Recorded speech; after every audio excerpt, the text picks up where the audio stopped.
আউযুবিল্লাহি মিনাশ শাইতানির রাজিম বিসমিল্লাহির রহমানির রহিম। শাপলা চত্বর 5ই মে যে ঘটনা ঘটছিল, আসলে মূলে তো সেটা হলো, আমি মনে করব দিল্লির সেই তাবেদারদের পরিকল্পিতভাবে আমাদের এদেশের আলেম ওলামাকে হত্যার নীল নকশা এবং কঠিনভাবে সেই দিন বিকেল থেকে, আপনারা জানেন, পল্টন থেকে শুরু করে কাকরাইল, বাইতুল মোকাররম, হাউস বিল্ডিংয়ের পিছনে পুলিশ ক্যাম্প, এগুলি সমস্ত কিন্তু সেই আওয়ামী দুঃশাসনেরা সেদিনকা আগুন দিয়া পড়ছে। জনতা ব্যাংকটা পড়ছে, স্বর্ণের দোকানগুলি লুট করছেন। সেদিন জনতা ব্যাংক, হাউস বিল্ডিংয়ের সামনে জনতা ব্যাংকে লুট করা হয়েছে। পিছনে পুলিশ বক্সের যে পুলিশ অফিস ছিলেন সেটা পুরাটা আগুন দিয়ে পড়ছেন। শাপলা চত্বরের দক্ষিণ পাশে এই আমাদের কোরআন শরীফ থেকে আরম্ভ করে শত শত দোকানপাট আগুন দিয়ে পড়েছেন। বাইতুল মোকাররমের ভিতরে পুলিশ জুতা নিয়ে উঠে সাধারণ মুসল্লিদেরকে মারপিট করেছেন। এবং শাপলা চত্বরে সন্ধ্যার পর থেকে যে নাটকীয় ঘটনা করছে, একমাত্র এদেশের আলেম ওলামাদেরকে শূন্য করার জন্য পরিকল্পনা ছিল। আল্লাহর খাস রহমতে সেদিন আজকে কিছু ওই সময় যদি আমাদের সামনে যদি কিছু দালালি না করতো, তাহলে আমাদের এটা হতো না।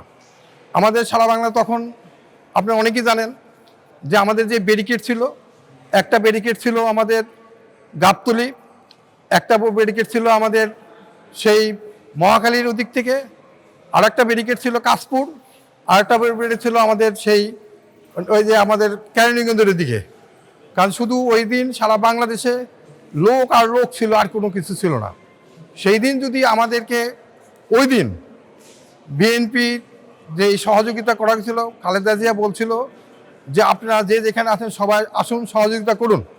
কিন্তু দুঃখের বিষয় হলো সত্য, কিন্তু সেই দিন যদি তারা আমাদেরকে এই হেফাজতকে যদি তারা সহযোগিতা করতো, তারপর দিনই, এবং ওই দিন যদি খালেদা জিয়া যদি বলতো যে আপনার বিকালে আপনার যে যেমন সবাই চলে যান, তাহলে আমার এই লোকগুলি হত্যা হতো না। এবং যদি রাত্র 12টার সময় ডিক্লার দিত যে আমি সকাল 10টার ভিতরে আমি শাপলা চত্বরে থাকবো, তখন ওই দিনই এদেশের এই পতন ঘটে।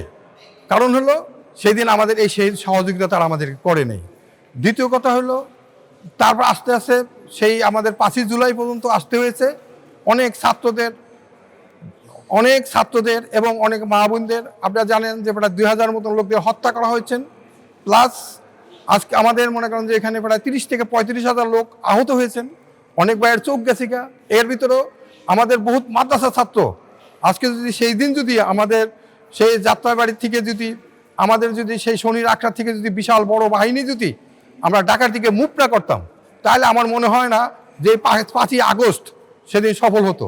একমাত্র এদেশের আলেম ওলামার জন্যই আমি মনে করবো যে সেই দিন সেই 5ই আগস্ট অবদান এদেশের আলেম ওলামাদের হয়েছে। কিন্তু দুঃখের বিষয় হলো সত্য, কিন্তু এদেশের আলেম ওলামাদেরকে বঞ্চিত করা হয়েছে এবং এদেশের ছাত্রদেরকে বঞ্চিত করা হয়েছে।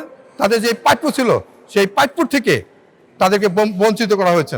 কারণ হলো এদের আজকে যেই সরকার যে সনদ দিয়েছেন, সেই সনদের কোনো বাস্তবায়ন তারা আজও করে নেই। এবং তারা খুব টেকনিকভাবে এদেশের যেভাবে মেধা তৈরি না হতে পারে, এদেশের আলেমরা যাদের সামনে দেওয়া অবস্থা না হতে পারে, তাদের যত পলিসি, সমস্ত পলিসি তারা রুল প্লে করতেছেন এবং সেই রুল প্লে করে আজকে আমাদেরকে থামানোর চেষ্টা করতেছেন।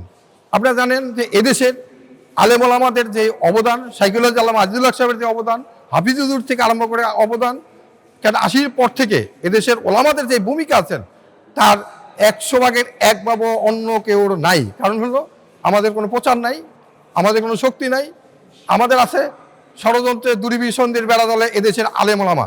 আজকে বিভিন্ন মাদ্রাসা নিয়ে ষড়যন্ত্র, আলেম ওলামাদের নিয়ে ষড়যন্ত্র, মসজিদ নিয়ে ষড়যন্ত্র, বিভিন্ন ষড়যন্ত্র নিয়ে এদেশে আমরা, তবে আশা করবো ইনশাল্লাহ এই ষড়যন্ত্র একদিন ধূলিসাৎ হয়ে যাবে। এবং বহুত, যেমন হাফিজুর খেলাফত আন্দোলন, ইসলামী শাসনতন্ত্র আন্দোলন, ইসলামী ঐক্য জোট, প্লাস বাংলাদেশ খেলাফত মজলিস, এখন খেলাফত মজলিস, এবং মনে করেন যে এখন এই ছাত্র মজলিস, বহুত এদেশের খেটে খাওয়া মানুষ এবং মাটির সাথে এদেশে আলেম ওলামা মিশে আছেন। অতএব এদেশের যদি 18 কোটি জনগণকে গুনতে হয়, এদেশে আলেম ওলামাদের গুনতে হবে। কারণ হলো সবচেয়ে বড় যে জিনিসটা, এদেশের আলেম ওলামা রাস্তার থেকে টোকাইদেরকে, আজকে এই টোকাইদেরকে, এতিম ছেলেদেরকে আলেম বানায় আজকে মাদ্রাসায় তাদেরকে একটা উন্নত করে সেই অবদান একমাত্র এদেশের আলেম ওলামার আছে। এদেশে 54 বছরে এই অবদান বাংলাদেশে কেউ নেই, একমাত্র এদেশের আলেম ওলামাদেরই এই অবদান আছে। তাই আমি মনে করব যে আপনারা যাই যতই করেন, যে আমাদের মৌলবাদ কন, হরকাত কন, যাই কিছু করেন, আমরা সবই আছি। কারণ আমাদের মৌল আছে, আমাদের কোরআন আছে। আমরা একসময় বলছেন যে তালেবান, লাদেন, অনেক কিছু বলছেন, সাইকোলজিস্টকে বলছেন, খতিব সাহেবকে বলছেন, আমাদেরকে বলছেন।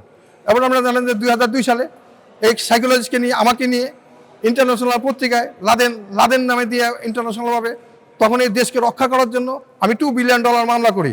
সেই মামলা আমি 13 বছর আমি মামলা চালাচ্ছি। হয়তো অনেকে জানেন না, ছোট নতুন প্রজন্ম যারা, তারা জানেন না যে সেই মামলা 13 বছর চালাচ্ছি।